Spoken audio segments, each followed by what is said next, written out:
Eu sou Mário Persona e essas são as respostas que eu dei aos que me perguntaram sobre a Bíblia. Você escreveu, e quando você disse que a doutrina espírita não é baseada na Bíblia, bom, então nós estamos de acordo nesse ponto, pois você não crê na Bíblia como a palavra de Deus, e aí você vai apenas selecionar as passagens que forem mais convenientes e vai deixar de crer no todo da revelação divina. Mas se assim for, o Espiritismo não poderia nem mesmo utilizar passagens da Bíblia para comprovar suas teorias, porque ele estaria usando passagens de um livro que não é confiável. Não é? Porque como que o Espiritismo pode dizer que não crê na Bíblia e ao mesmo tempo usar versículos da Bíblia, dos Evangelhos, para tentar comprovar suas teorias? O uso dos Evangelhos por Allan Kardec teve o mesmo objetivo malandro do uso das datas e deuses pagãos usadas pelo catolicismo e do uso dos santos católicos pelo candomblé também. Qual foi o objetivo comum a essas coisas? Foi criar um sincretismo, um referencial que não existia, para que o espiritismo pagão fosse aceito por uma sociedade ocidental cristianizada, da mesma forma que fez Constantino, quando ele supostamente se converteu e ordenou que todos fossem batizados como cristãos, e permitiu então que costumes pagãos entrassem no catolicismo, para que os pagãos olhassem e falassem: ah, é igual a nossa religião pagã, vamos lá que é a mesma coisa. Não é? E a mesma coisa fizeram os escravos que vieram da África e instalaram aqui as suas religiões africanas, e aí converteram símbolos católicos ou cristãos ou converter os símbolos da sua religião em símbolos católicos ou cristãos para dar uma falsa impressão de que a pessoa estava crendo na mesma coisa. Ao apelar para os evangelhos, Kardec tornou o espiritismo mais familiar e palatável aos povos ocidentais, porque o espiritismo já existia no Oriente. Evidentemente, ele usou os evangelhos, que significa boas novas, de um modo perverso. Os evangelhos anunciam que Deus enviou um Salvador, que morreu por nós e que nós somos salvos se crermos nesse Jesus Salvador. Já no Evangelho segundo o Espiritismo, não tem nenhuma boa nova para anunciar. E como teria uma boa nova se não existe uma saída para o pecador? Ah, você é pecador? É isso que o Evangelho Espiritismo vai dizer. O Evangelho Espírita: ah, você é pecador? Então você vai precisar reencarnar incontáveis vezes, sem jamais ter certeza de que está na primeira ou na última fase do jogo. Que boa nova essa, que boa notícia é essa? A palavra Evangelho já é boa notícia. Que boa notícia falar para a pessoa que ela vai ter que reencarnar milhares de vezes. Que boa notícia é essa? Ah, não, a boa notícia é aquela que diz: crê no Senhor Jesus e será salvo. Sem reencarnar, sem passar por nada, a não ser pela fé em Cristo. E quando eu digo que Allan Kardec se valeu dos evangelhos apenas como forma de sincretismo para introduzir a sua doutrina no Ocidente cristianizado, aqui vai então a prova disso. Porque ele próprio afirmou isso. Quer ler? Abre aspas. No Evangelho segundo o Espiritismo, como nós nos limitamos às máximas morais, que com raras exceções são geralmente claras e não podem ser interpretadas de maneira diversa, e também não foram jamais sujeito de controvérsias religiosas.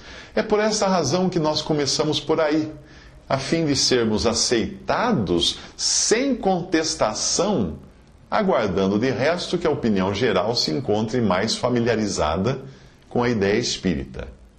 Isso Allan Kardec confessou a roupagem evangélica dada ao Espiritismo para que fosse aceita sem discussão. Isso está em Notícias Bibliográficas dos Evangelhos Explicados, da Revista Espírita, em francês, edição francesa, de junho de 1866. Espertinho ele, né? Numa outra historinha, o lobo mau vestiu-se de vovozinha para ser aceito sem contestação, usando as palavras agora de Allan Kardec, pelo Chapeuzinho Vermelho. É assim. Se alguém quiser fundar uma religião, aqui vai mais uma técnica do Allan, ou do Alain. Abre aspas. Ele escreveu isso. Se alguém tem uma convicção bem firmada sobre uma doutrina, ainda que falsa, necessário é que lhe tiremos essa convicção, mas pouco a pouco. Por isso é que muitas vezes nos servimos de seus termos, de seus próprios termos, e aparentamos abundar nas suas ideias. É para que não fique de súbito ofuscado e não deixe de se instruir conosco. Aliás, não é bom aviso atacar bruscamente os preconceitos. Esse é o melhor meio, atacar os preconceitos é o melhor meio para não ser ouvido. Fecha aspas. Aí então, o Allan Kardec, no Livro dos Médiuns, edição de fevereiro, 62ª edição de fevereiro, acho que é de fevereiro de 62, se não me engano, essa edição.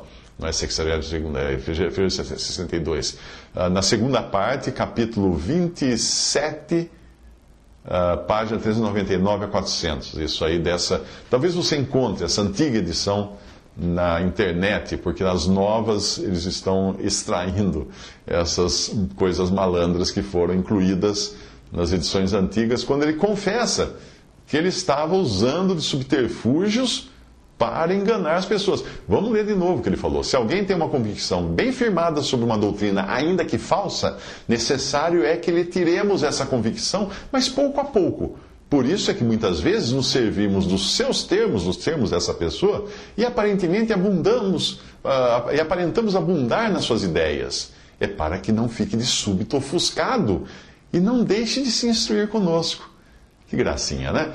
Isso aí está parecendo aquele bispo no vídeo que passou na TV e está no YouTube, ensinando os seus lobinhos, né? O lobão ensinando os lobinhos a técnica para tirar dinheiro dos fiéis. Tudo é uma técnica, não é mesmo? Ô cara, isso não incomoda você? Seria mais nobre admitir que Allan Kardec errou. Ele é só um homem falho como nós, ou não é? Ou você acha que ele era perfeito? Ele errou, ele era imperfeito. Ele caiu nessas bobagens, ele caiu nesses erros. E o apóstolo Paulo, que técnica ele usava para pregar o evangelho? Para ludibriar as pessoas, como fez Allan Kardec aí nessa passagem que eu li do livro dele. Vamos ler o que Paulo diz. Eu, irmãos, quando fui ter convosco, anunciando-vos o testemunho de Deus, eu não fui com sublimidade de palavras ou de sabedoria, porque nada me propus saber entre vós, senão a Jesus Cristo e esse crucificado. E eu estive convosco em fraqueza, e em temor, em grande tremor. A minha palavra e a minha pregação não consistiram em palavras persuasivas de sabedoria humana, mas em demonstração de espírito, com E maiúsculo, e de poder, para que a vossa fé não se apoiasse em sabedoria dos homens, mas no poder de Deus. 1 Coríntios 2, de 1 a 5. Que nobre, não? Que nobreza, que diferença dos subterfúgios para enganar os incautos que o próprio Allan Kardec reconhece ter usado. E ensina como usar. Ah, mas esse era o super Paulo. Não era nada. Era um Paulo, um homem comum, cheio de falhas, que errou muitas vezes em Atos, você vê que ele falhou. Pedro também, antes da cruz e depois da cruz, quando Paulo até precisou repreendê-lo cara a cara porque estava segregando pessoas, também era um homem falho. Mas esta é uma das grandes evidências da palavra de Deus. Ela não coloca homens no pedestal, não tem heróis na Bíblia. A Bíblia não dá colher de chá para o homem. Errou, está escrito lá que ele errou. Se fosse um livro dos judeus, eles teriam cortado todas as passagens vergonhosas dos seus ancestrais e até dos seus reis, como Davi e Salomão. Teriam censurado, tudo mudado, transformado em heróis esses homens. Mas veja, leia a Bíblia, você vai ver como é que eles eram. Eram homens de carne e osso, cheios de erros. É isso que eu estou tentando dizer para você, que o cristianismo coloca o homem no seu devido lugar. E Deus acima de tudo. Se você fosse salvo pelas suas reencarnações, palmas para você. Mas se você for salvo pelas suas obras e pela sua igreja, também palmas para os dois, né? Pelas suas obras, pela igreja que você pertence. Mas se você for salvo apenas por Jesus, para quem vão as palmas? Só para Ele. Toda a glória é dada dele.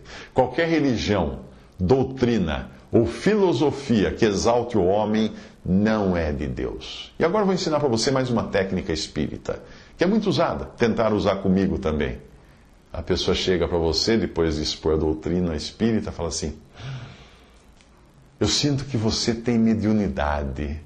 Agora, só precisa desenvolver. Deu um balde de ego para a pessoa e aí ela cai nas garras desse balde de ego que jogaram em cima dela e vai lá desenvolver a sua mediunidade.